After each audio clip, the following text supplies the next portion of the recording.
She dropped the basket. Corn scattered across the dusty ground as a young boy slammed into her, breathing hard, eyes wide with desperation. "Don't touch it!" someone screamed from the crowd.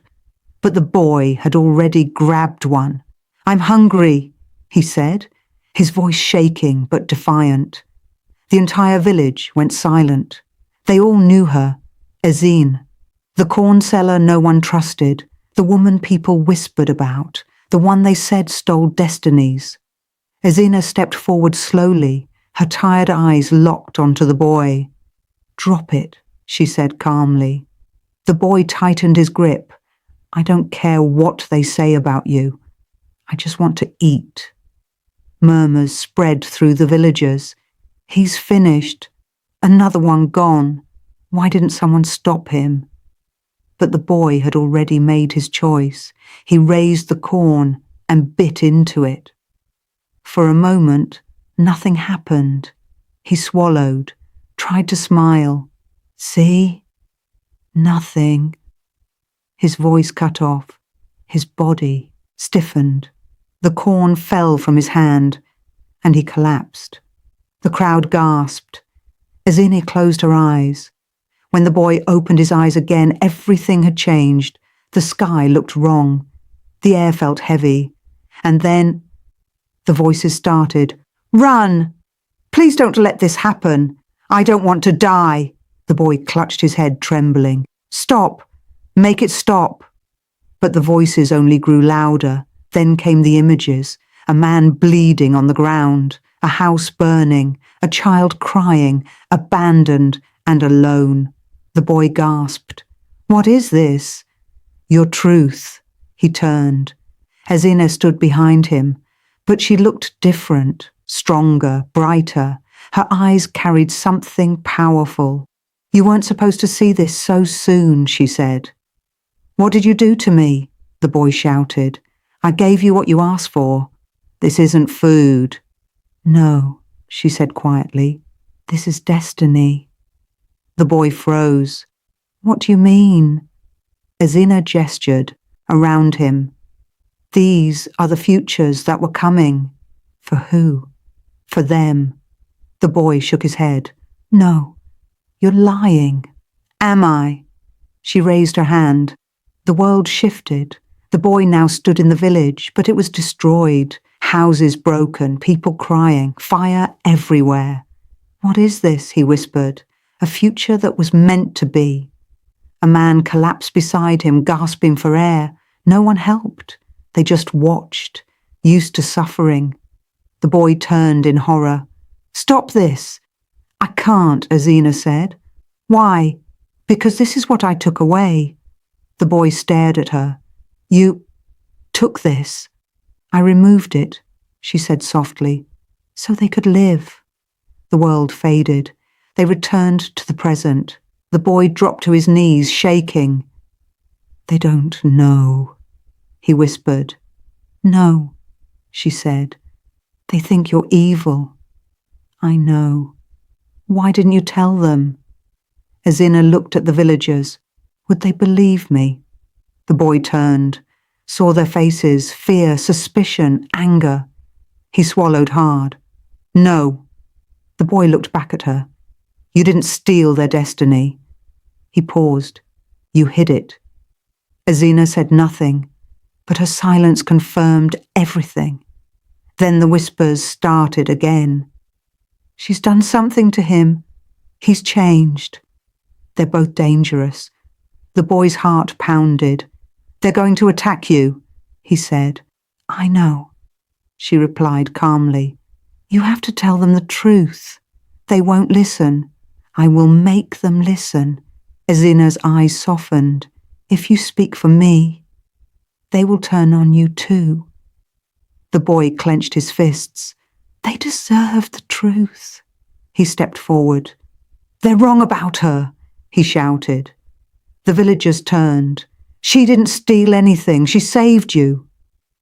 An old man stepped forward, Chief Obasi, the most respected voice in the village. "Boy," he said firmly, "step away from that woman." "No," the boy said. I saw everything. She took away your suffering. And how did you see this? Obasi asked. The boy held up the corn. I ate it. Gasps spread. He's finished. He speaks like her now. Obasi nodded slowly. Exactly. You ate cursed corn, and now you defend her. It's not a lie, the boy shouted. Ask her. All eyes turned to Ezinne. She said nothing. The silence was loud, dangerous. The boy's heart dropped. Why aren't you saying anything? He whispered. Ezinne looked away. That was all it took. Obasi raised his staff. You will leave this village, he declared. No, the boy cried. You're making a mistake. The crowd moved closer, anger rising. You're killing yourselves, the boy shouted. We are saving ourselves, Obasi replied coldly. The villagers advanced. The boy turned to Ezinne. What do we do? Leave, she said. I'm not leaving you. If you stay, they will destroy you too. I don't care, but I do. She bent down and picked up the scattered corn. Every destiny I took, she said softly, is still inside these. The boy's eyes widened. If something happens to you, they return. Fear gripped him. You can't let them do this. He turned back to the villagers. If you hurt her, everything comes back. All the pain, all the death. The crowd hesitated, but Obasi stepped forward. More lies, he said. The villagers surged. The first stone hit her. The boy screamed, Stop! More stones followed. Ezinne didn't move, didn't fight. They dragged her to the centre of the village, the place of judgment. Chief Obasi stood before her. This ends today, he said. Prepare the fire. The boy froze. No, you can't. Wood was gathered, stacked around her. The boy ran forward. Please listen to me. He held up the corn. I will prove it. He bit into it again. The visions returned, stronger.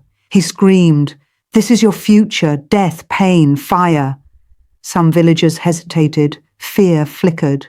But Obasi shook his head. This is her trick. No, the boy shouted. Light it, Obasi ordered. The torch touched the wood. Flames rose. The boy fought to break free. Let me go. But they held him. Ezinne lifted her basket, closed her eyes. The first crack came from inside it. The boy froze. No. Another crack. The basket began to glow. What is happening? Villagers whispered. Ezinne opened her eyes. Everything I took is returning. The boy collapsed. You have to stop it. I already did, she said softly. For years. The basket burst open. A silent wave spread through the village, and then the screaming began.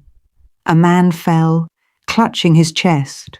A woman screamed, blinded. A child cried in pain. The boy whispered, It's starting. Obasi dropped to his knees. The same future, now real. Chaos exploded, fire spread, homes collapsed. People ran, cried, fell. The village was breaking. The boy ran toward Ezinne. I won't leave you. Go back, she said. No. You can still survive. Not without you. She looked at him gently. That was never the point. Tears filled his eyes. What do I do? Ezinne spoke her final words. Remember, tell the story to those who will listen. The flames rose higher, forcing him back. No, he screamed. But he couldn't reach her, and just like that, she was gone. The screams faded, the fire died down. Silence followed.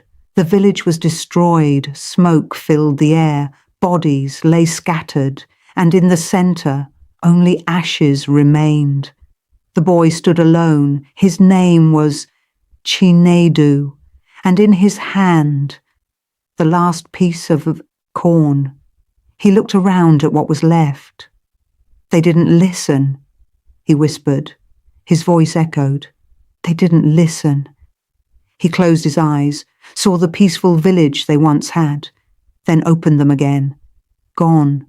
All gone. Something changed inside him, not fear, purpose. He tightened his grip on the corn. I will tell them, he said, even if they don't believe me. He turned and walked away from the ruins, because somewhere else, another village was waiting, another choice would be made, and maybe they would listen. If this story moved you, don't just watch and leave. Like this video, subscribe for more powerful stories like this, and tell me in the comments, would you have believed Chinedu or Chief Obasi? Because sometimes the truth is right in front of us, and we still choose to destroy it.